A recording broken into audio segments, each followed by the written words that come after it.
अरे भाई, अरे दशरथ काय भाई? अरे मी बोलावता ते आगेच भाई. हाव हाव ते आगेच ता हा मी पारो का ते पारबे जी मैं गोरसी लाऊं तका में पारबे बेटा. वैसल वाले छोरे का हाथ में यार. अरे हाँ यार ते वो दिन हमारे कोठार में पार रेस नहीं साले सब घोल आगरी से आज बने वाले पार पे ताकि अंडर रोल बनात बने. तो ठोकरा बनात बनी भैया नहीं तो ये तिनाम और भाई हाँ. आज हमारे गांव में का तिहार मनाता. अरे आज तो हमारे गांव दुआरी तिहार मना था यार. दुआरी नहीं का है बेईमान, देवारी तिहार कहते मोर भाई. हाँ हाँ वो सुने यार. औ घरों घर जाके रौद बना. अरे अरे कहीं चिल्लाते दिल का कहते दशरथ. अच्छा दोहा पार हो का था जी मैं अकबक आगे रहे कबले पारे थाली नहीं मोर भाई, तोर मारे मोर सब दोहल भुला गयो दशरथ. अरे झन भुला पार यार. ऐसे फिकर मत कर मोर भाई, मैं हाँ एक दोहल भुला दूसरा दोहल नहीं भुलाऊं. हाँ, अरे दोहा गए सच दोहा दशरथ की दोहा गए भुलाई रे. हाँ जी दोहा गए वृंदावन में तो ग्वालिन भेंट कर रहे हो.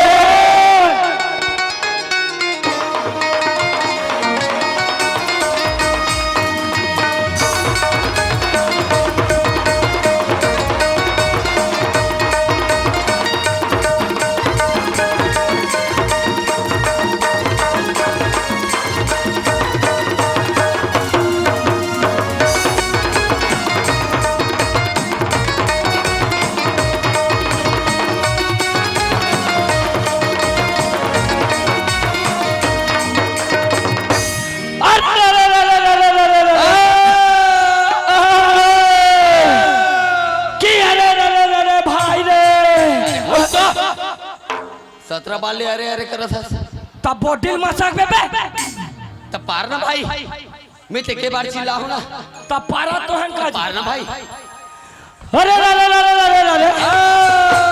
अरे राम राम सब कहे भैया. का के भैया? अरे राम राम सब कहे भैया. हाँ जी कि राम जपे ना कोई रे. अरे राम राम सब कहे भैया. हाँ भैया कि राम जपे ना कोई रे. अरे जब एक बार राजा दशरथ जपे ता घर घर लइका हो.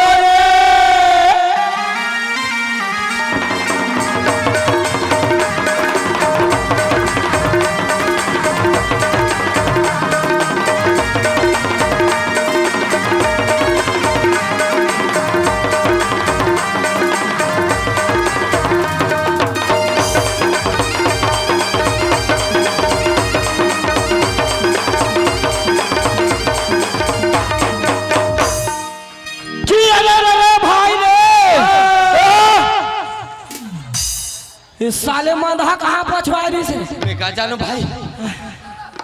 आए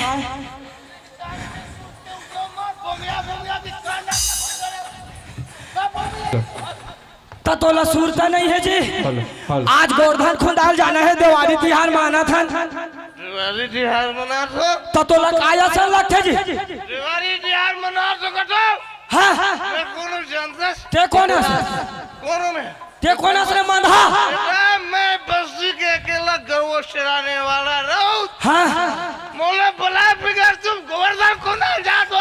अरे गहरे जी तोला बराबर गहरे तोला बराबर पूछे निकल के डोकरी दाईला कासवा डोकरी दाई तू हर घर बाबा कहाँ है के का बताओ बेटा तोर बाबा के चाला जतिक जान के बिहने हो है ततिक जान के यतिक दारू पियत है यतिक दारू पियत है ओकर बा भट्टी कम पड़ा थे बहुत तमाशे में ना यतिक दारू पियत है मन भलाई नहीं हो. मैं देखता गांव में कैसे तिहार मना तो.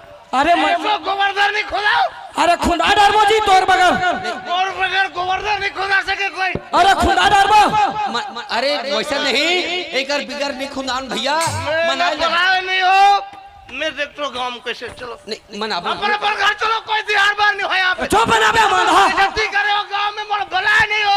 अरे गहरे के घर गोवर्धन खुदा जात हो. हाँ. देखो कैसे गोवर्धन खुदा हो. अरे खुदा ने कहो मोर बिगड़ अरे तोर बिगर 5 पटेल मिल के हमार हुम जग दे के मना ले बुंजी गोवर्धन खुदवा ले बोल बिना रोड के गोवर्धन नहीं खुदा जा सके बेटा तुम गोवर्धन खुदा सकते खुद गोबर दे के खुदा तमाशा बना के रखे हो तो चुप बे माना नहीं बनाओ गोवर्धन नहीं खुदा उन्हें तिहार मानो नहीं दे पूरा बस्ती भर में कोतवाल काली हाका पारी से भाई जे हाँ दिवाली के दिन पी खा के हुल्लड़ कर ही चाहे वो गहिरा रहे चाहे कोई दूसरा रहे जे हाँ दिवाली के दिन पी खा के हुल्लड़ कर ही वहाँ पूरा नाचा के पैसा ला दी अरे दे पर लगी एला तो एला एक बाप के बाप ले पर लगी जी जी अरे अति दाई दीदी भाई बहनी मन देखे बा है तका तो झगड़ा देखे ला है का जी पी खा के झगड़ा करत था तोल बने लगा थे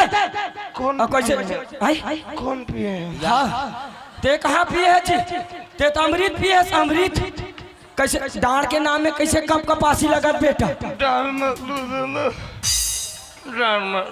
बुधारू फिकर मत कर मोर भाई तो डांड नहीं होए पटेल सरपंच को तो आज पूरा मोर आदमी है 1 रुपए डांड नहीं होन दे तुला नहीं होए तजी अरे मोला पहले पता नहीं कौन कुदिया राउत में डाल ले सकते आज बस्ती में कोई पैदा नहीं हुआ चल पंचायत पति ले बेटा थारे ला होइला धरो मैं गोवर्धन खुदा होता चलो मैं गोवर्धन खुदा हूं हां खुदा बे ना गोवर्धन खुदा हां चलता अरे भाई ए लौड़ी के चक चोड़ी रे भैया मोर लौड़ी कहां है फिर का हो गया बे मांधा मोर लौड़ी कहां थराए का ठेंगा एक ठेंगा दे दे बेटा सबोना सा उतर जाए बेटा ये कोई साधारण लौठी नो है हां तेंदु सार के लौठी अरे चुप ना यार पूरा गांव के परे दिन बैठा के रखे हूं ये लौठी में यदि कोई हरही गाय भागा थे एक बार भवा दो ये लौठरी रहे लहुट के आल पर थे हाँ आज तोरे सम्मान में जो पारू रे लौठी तब गोवर्धन खुदा हूं मैं हाँ लौड़ी के चक छोड़ी रे भैया लौड़ी में बांधे पुंदरवा रे हम तो जाबो गोवर्धन कुराबो संगी